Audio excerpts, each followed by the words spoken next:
Welcome to Wednesday, What If, by the Storyteller. What if Wednesday Addams was a witch, just like her ancestor Goody Addams?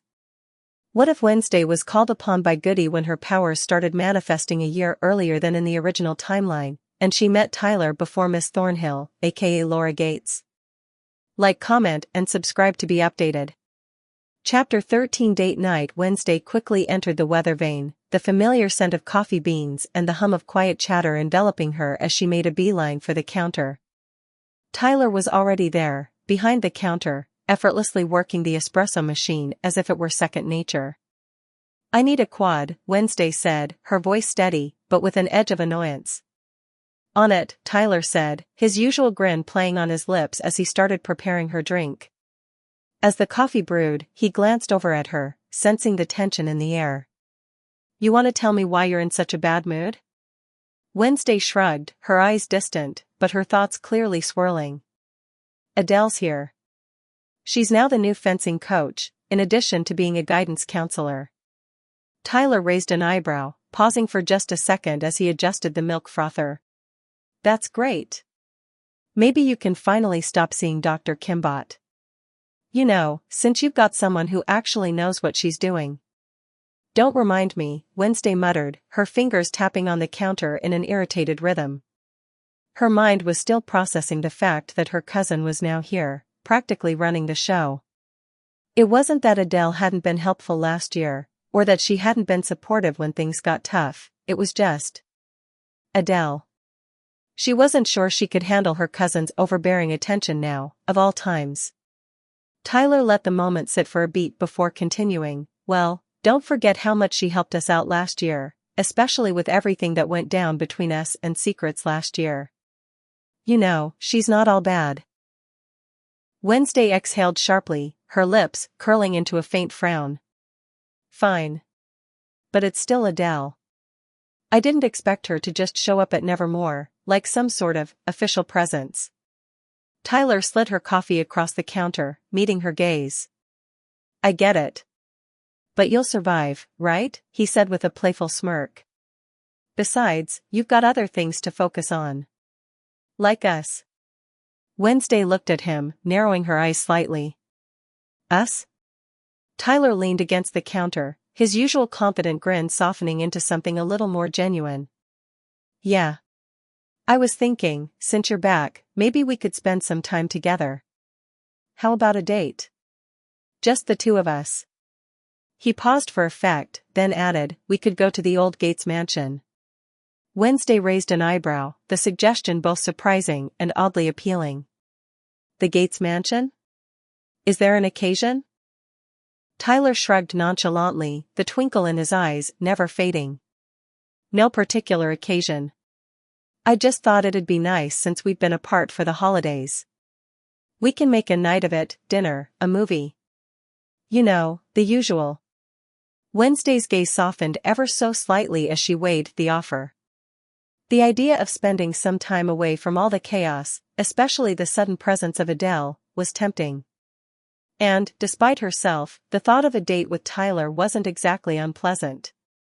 She finally gave him a side glance, her expression still cool, but there was a faint glimmer of intrigue. "Fine. But don't tell Adele." Tyler chuckled, visibly relieved, as he placed a hand over his heart in mock solemnity. "I swear, I won't breathe a word to her. This is our secret." Wednesday gave him one last look before picking up her coffee. "Good. It's just the old mansion and me, Tyler. Don't screw this up."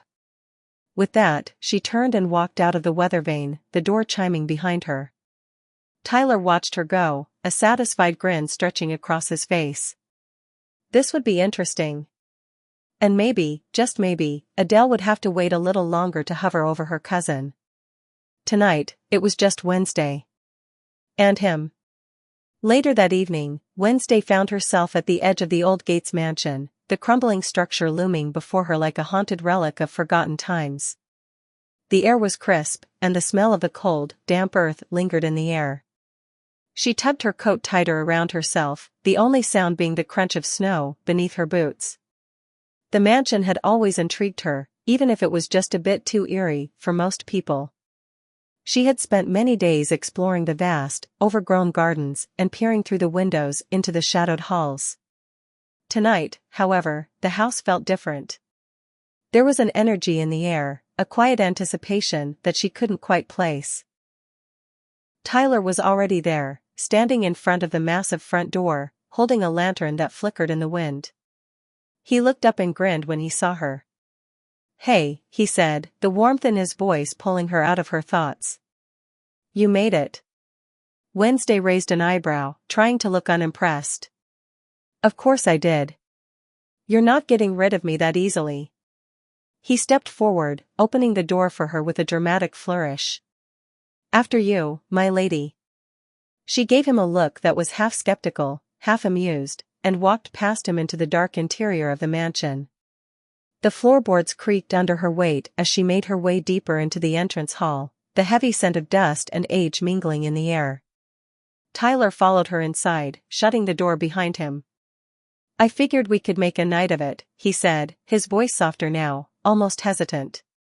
"Dinner, a movie. I thought it would be good to, get away from all the chaos. Especially with your cousin around." Wednesday glanced over her shoulder at him. I still haven't forgiven you for dragging me out here." Tyler shrugged. "I'm not worried. Besides, I know you can't resist the idea of spending time with me." His grin returned, though there was an underlying sincerity to it that made her pause for a second. Wednesday looked at the mansion's interior with mild disinterest as they walked down the hall, stopping in front of a large, cobweb-laden fireplace. "I hope you didn't drag me here just for a creepy dinner." Tyler chuckled, shaking his head. "You'll see. It's gonna be great." He took a moment to set the lantern down on a table nearby, then began unrolling a small blanket on the floor in front of the fire. "Movie?" Wednesday asked, arching an eyebrow as she crossed her arms. Tyler nodded, pulling out a small projector from his bag. "Found this old thing in the attic. I thought it would be perfect for tonight. Thought we could watch something classic." Wednesday's eyes flickered over the projector. "Classic?" she asked, though she was more curious than she let on. "What exactly did you dig up?" "Wait for it," Tyler said with a grin, quickly setting up the projector. He pulled a sheet from his bag and pinned it against the wall, creating an impromptu movie screen. As the projector hummed to life, the room was filled with the grainy sounds of an old black-and-white film. The title card flashed across the wall, The Cabinet of Dr. Caligari.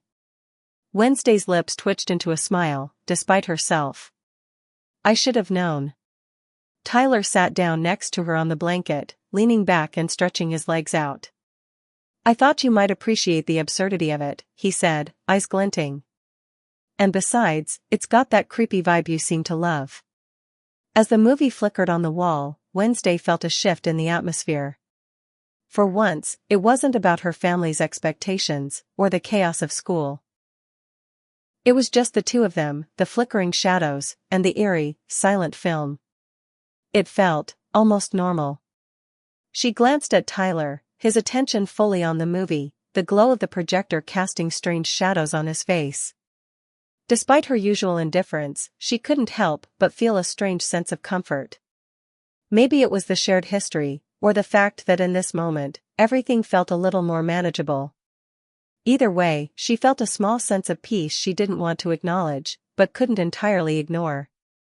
"Thanks," she muttered quietly, not looking at him. Tyler glanced over, his expression softening. "For what?" "For making this night happen," she said, surprising herself. "I could have stayed home, wallowing in my thoughts. But this isn't so bad." Tyler's smile widened, and he settled more comfortably onto the blanket. "I told you, I've got a knack for pulling you out of your shell." Wednesday didn't respond, but the smallest of smiles tugged at the corner of her lips.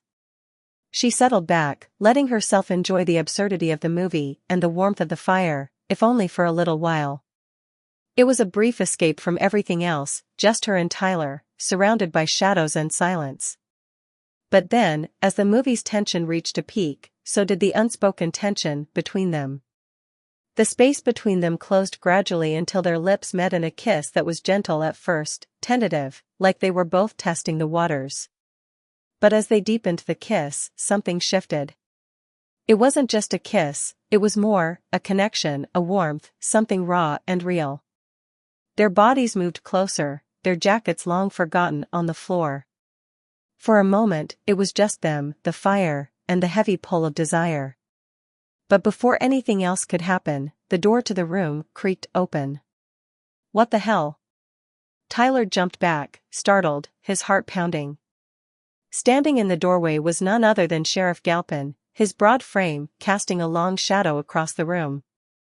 His cold, steely eyes locked onto his son and then drifted to Wednesday, lingering with a... She demanded, her voice sharp and defiant. She wasn't about to let this go without a fight. Sheriff Galpin didn't answer right away. Instead, he gave her a look of pure disdain. It doesn't matter, he said, his tone cold and dismissive. What matters is you're both coming with me. Now. Tyler opened his mouth to protest, but his father wasn't having it. Get in the car, Tyler. You too, Miss Addams. Before she could respond, Galpin turned on his heel and started heading for the door. Tyler, looking torn, cast one last glance at Wednesday before following his father. Wednesday's eyes flashed with anger as she stepped toward the door, her mind reeling. Who had called the cops? Was it one of the locals? Or worse, someone close? Either way, she wasn't going to let this go. She wouldn't let herself be dragged back to Nevermore without answers. As the sheriff's car rumbled to life, Wednesday climbed into the back seat without a word.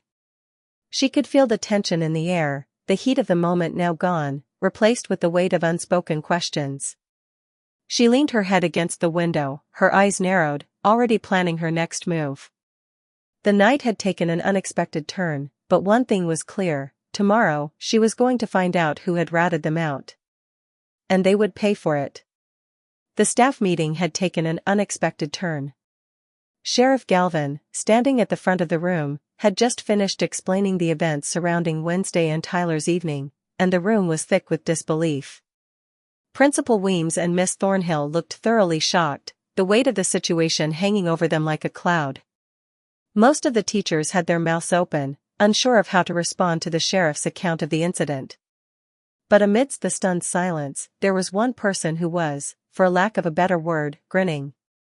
Adele Addams, Wednesday's cousin, seemed entirely unbothered by the tension, wearing a mischievous smile that only deepened the discomfort in the room. Well, Wednesday, Adele said, her voice light and teasing. You almost pulled it off. The teachers shifted uncomfortably in their seats, and Sheriff Galvin's glare turned toward Adele. This is not a joke, he warned, his voice cold and stern. Adele shrugged nonchalantly, clearly unaffected. I don't understand why everyone's making such a big deal out of this. Kids are going to be kids. It happens one way or another. Might as well teach them to be responsible about it, she added, her tone breezy as she pulled out her phone and began dialing. Principal Weems, still processing the situation, looked at Adele and asked with an eyebrow raised, Who are you calling? Just some family, Adele answered, her smile widening. They need to hear about Wednesday's eventful evening. As the phone rang, Adele placed it on speaker, allowing everyone in the room to hear the conversation. A few moments later, Morticia's voice came through, sounding as smooth and pleasant as ever. Who's this? What happened to my little viper? Adele's grin was practically audible as she replied, Oh, nothing much. She just got caught in the act with her boyfriend. The response from Gomez on the other end of the line was almost immediate. Huh. Don't worry, you'll get them next time, little death trap. Just keep your eyes open for other opportunities. The room fell silent, and the teachers looked at each other with wide eyes. Even Sheriff Galvin seemed at a loss for words. Then Morticia's voice chimed in again, lighter this time, but no less direct. Remember, darling, take your pills and always carry protection. We wouldn't want any surprises when you get home. Adele smiled, clearly amused by the reactions of everyone in the room. She glanced at Wednesday, who was sitting calmly, completely unfazed by the exchange. Her arms were crossed, her face impassive, as if the whole situation was nothing more than a minor inconvenience. Tyler, on the other hand, was red-faced with embarrassment, his eyes darting around the room as though hoping to disappear. "Don't worry, they're listening," Adele said, chuckling under her breath as she ended the call. She gave a wink to the others, who were still processing everything, as if to say, "See? This is the reality of having an Addams in the family." Everyone in the room was left to stew in the awkward silence, the weight of what had just been said hanging heavily in the air. Wednesday, however, remained the picture of calm. She didn't respond to the stares or the questions hanging unspoken in the room. As always, she had no interest in the drama surrounding her, only in the path forward and whatever it was she could uncover next. The room seemed to shrink as Adele's words cut through the tension like a knife. The air was thick with frustration and disbelief, and the teachers, who had been cautiously silent until now, exchanged uneasy glances. It was clear that the meeting had reached a boiling point, with no signs of calming down any time soon. Principal Weems, who had been silent for most of the exchange, finally spoke up, her voice steady but carrying an edge of frustration. "Adele, we understand your point, but this isn't just about you and your interpretation of what's acceptable. We're trying to ensure the safety and well-being of all students here, not just a handful of them." Her tone was firm, yet there was an undeniable weariness in it, as if she were growing tired of the argument itself. "This isn't about whether the Gates mansion is haunted or whether it has any living relatives. It's about providing a safe environment for our students, which we are responsible for." Miss Thornhill, visibly agitated, leaned forward, her voice tight with frustration. "Adele, you can try to justify it all you want, but it was reckless. These students went into an abandoned building with no supervision. Anything could have happened. You can't just excuse it away like it's no big deal." Adele's expression remained unfazed, her posture still relaxed as if she were having a casual conversation rather than a heated argument. "I'm not excusing it, Miss Thornhill. I'm just pointing out the facts. It wasn't reckless. They went there, spent time together, watched a movie, and did nothing wrong. So what if the building was abandoned? They weren't spraying graffiti, breaking windows, or causing trouble. They were just having a normal night. Something a lot of teenagers do, believe it or not." Sheriff Galvin, his arms crossed and his face dark with restrained anger, finally spoke, his voice cutting through the conversation with a low growl. "You think this is normal, Adele? Sneaking around in an abandoned house is normal? What happens if one of them gets hurt, or worse, gets trapped in there? I've seen it before, people get too comfortable, too careless. And then something happens." Adele shot him a sharp look, her lips curling into a half-smile. "And I'm saying they didn't get hurt. No one was trapped. It was just a night in an empty house.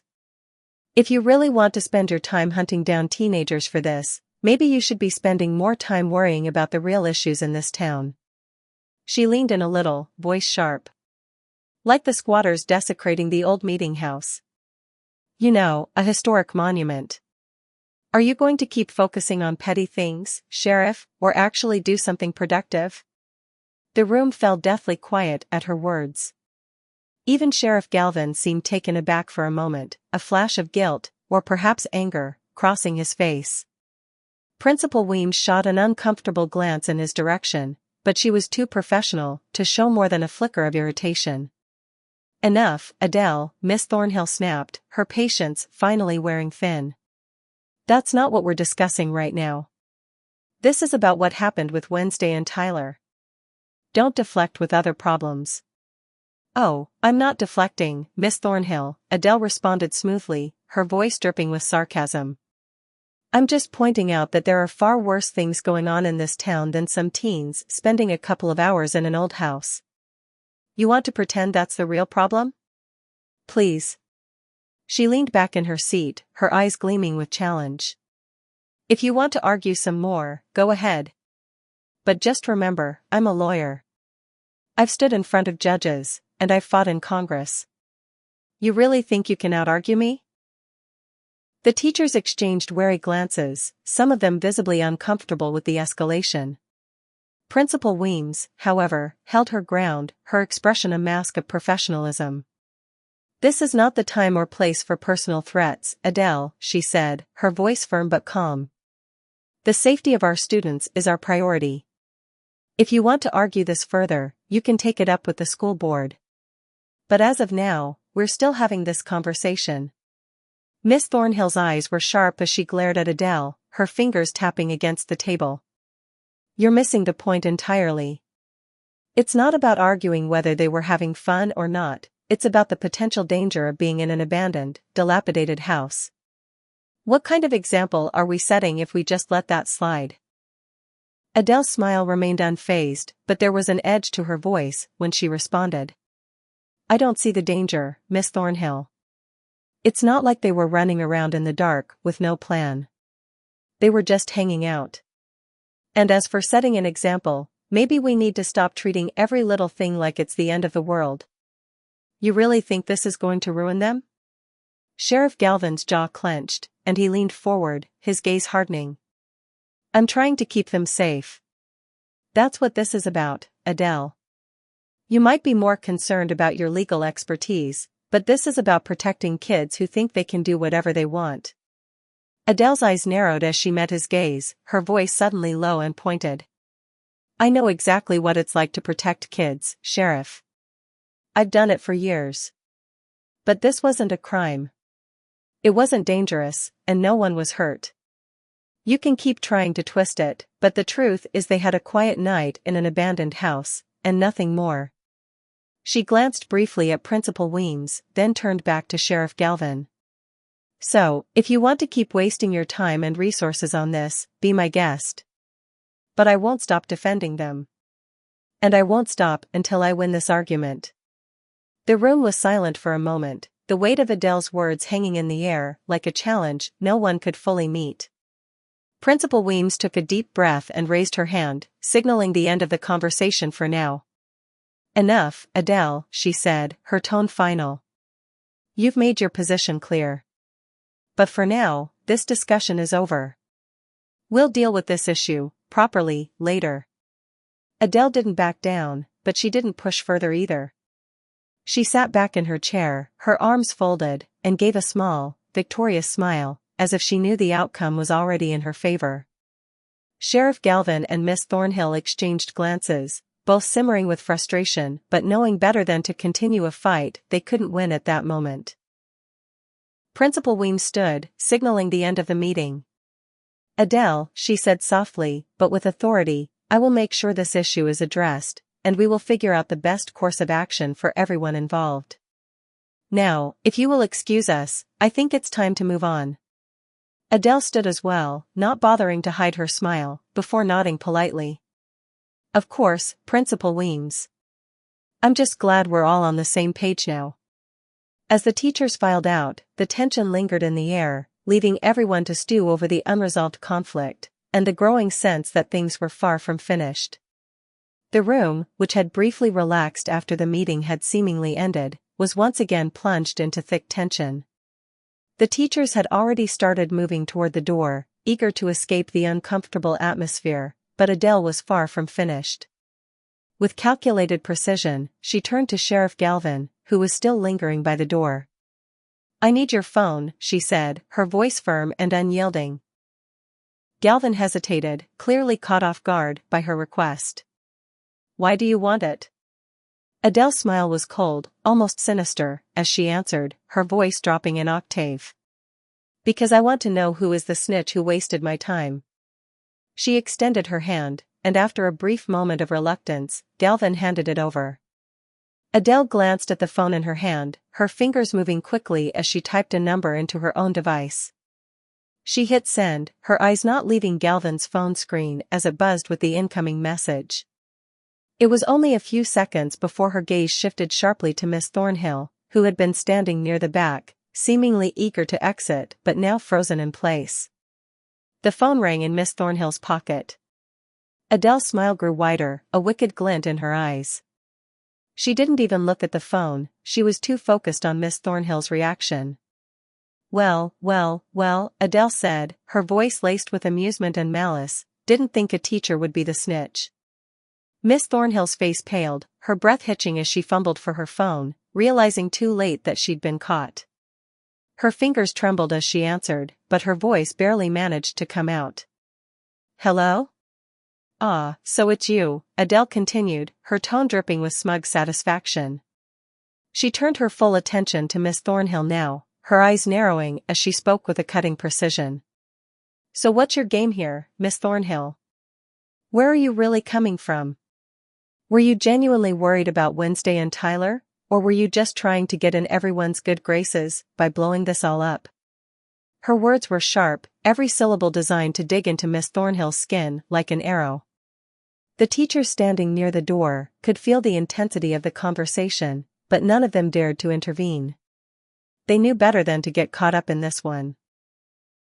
Adele took a step closer to Miss Thornhill, her voice dropping to a low whisper that made it clear she was getting personal. So why do you really want to be a teacher here, at Nevermore? What's the real reason for you to be an outcast amongst the outcasts? Could it be your past? She paused, allowing the weight of her words to sink in.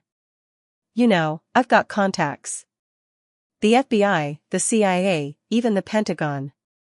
If I ask them to look up your name, I wonder what they'd find. Miss Thornhill's face flushed with a mixture of indignation and fear. I'm not a criminal, Adele. Don't even suggest that. Adele's smile widened as she leaned in closer, lowering her voice further, her words barely a whisper. I'm sure you're not, Miss Thornhill. But my question is, do you have anything against outcasts? Any records that might not be as innocent as you make them seem? She paused again, her eyes never leaving Miss Thornhill's face. I wonder what I'd find if I did a little digging. The threat in Adele's words hung heavily in the air, an invisible weight that pressed down on Miss Thornhill. The rest of the teachers, though silent, were watching the confrontation with a growing sense of discomfort. Principal Weems, however, had seen enough. This wasn't a conversation she could allow to continue without risk to the school's reputation, and perhaps more importantly, to the fragile balance of power she was trying to maintain. She stepped forward, her voice cutting through the tension like a knife. Adele, that's enough, she said, her tone firm and final. We're not discussing personal backgrounds or making veiled threats in front of everyone. Let's focus on what matters. Adele didn't even acknowledge Principal Weems at first, her eyes still locked on Miss Thornhill, her posture rigid with barely contained anger. But slowly, she straightened up, casting a final look at the teacher in question, her words now chillingly calm. Just remember, Miss Thornhill, I know how to get answers. And if you think I'm done here, think again. Miss Thornhill opened her mouth to say something, but the words caught in her throat, trapped by the weight of Adele's stare. She was too rattled, too uncertain, to fight back. Principal Weems, sensing the moment was slipping out of her control, took a deep breath and addressed the room one last time.